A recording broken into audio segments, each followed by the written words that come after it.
प्रभाते सूरनभिरंगती दश दिशा भूपाळी म्हणती प्रभाते। श्रीराम समर्थ सुप्रभातम। हिंदू जागृती न्यास आणि श्री घंटाळी मंदिर संस्थांच्या प्रभाते मन या कार्यक्रमात अमृतापाध्येचा सस्नेह नमस्कार। श्री ब्रह्मचैतन्य महाराज गोंदवलेकर प्रवचने 17 डिसेंबर। सर्व दुःखांचे मूळ देहबुद्धी आहे। परमार्थाचा विषय तसा खरोखर कठीण आहे आणि सर्वांना नडणारा आहे। ज्याला हा विषय जाणून घ्यायचा असेल त्याला मी कोण आहे हे जाणण्यापेक्षा मी कोण नव्हे हे जाणणं महत्वाचं आहे। एखाद्या पाऊल वाटेनी जात असताना ती वाट चुकलो आणि आपण भलत्या मार्गाला लागलो तर त्यापुढला सर्व व्यवहार चुकत जाणार। एखादे गणित सोडवताना एखाद्या आकड्याची चूक झाली की त्यापुढले सर्व गणित चुकत जाते, किंवा एखाद्या रोगाचे निदान बरोबर झाले नाही तर मग त्या रोगावर केलेली औषध योजना फुकट जाते। त्याप्रमाणे मनुष्याच्या सर्वसामान्य गुणधर्मांचे आकलन जर बरोबर झाले नाही तर या गुणधर्मावर आधारलेला परमार्थाचा मार्गही जाणणे फार कठीण गोष्ट होईल। आपण आनंदी असावे, नेहमी आनंदात राहावे असे सर्वांनाच वाटते।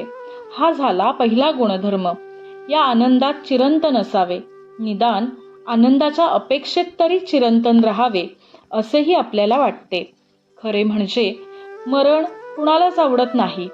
जगण्याची हाव किंवा चिरंतन राहण्याची आवड आपल्या सर्वांनाच असते। परमेश्वर हा आनंद रूप आहे, तो चिरंतन आहे। आपल्या ठिकाणी तो अंशरूपाने असल्याने आपल्यालाही तसे राहणे साहजिकच आवडते।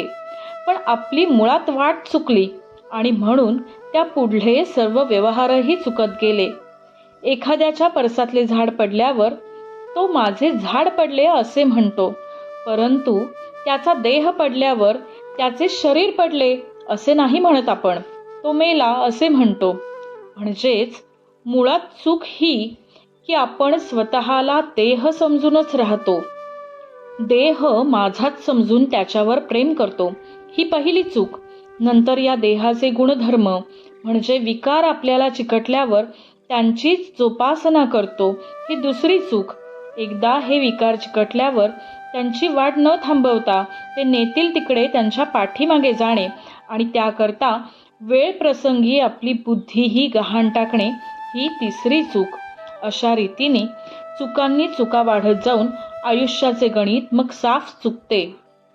एखादे झाड तोडायचं असेल तर प्रथम त्याच्या फांद्या तोडाव्या लागतात आणि नंतर बुंधा तोडतात।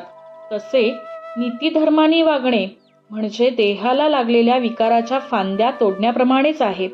दुसरी योजना म्हणजे सगुण भक्तीची। सगुण भक्ती करताना माणूस क्षणभर का होईना स्वतःला विसरतो आणि मी तुझा आहे असं म्हणतो। या भगवंताचा सतत सहवास जर कशाने लाभत असेल तर त्याच्या नामानेच। या नामाच्या सहवासात राहिल्याने देहावरचे प्रेम आपोआप नष्ट होईल आणि मग देहाने मांडलेल्या प्रपंचावरचेही प्रेम कमी होईल।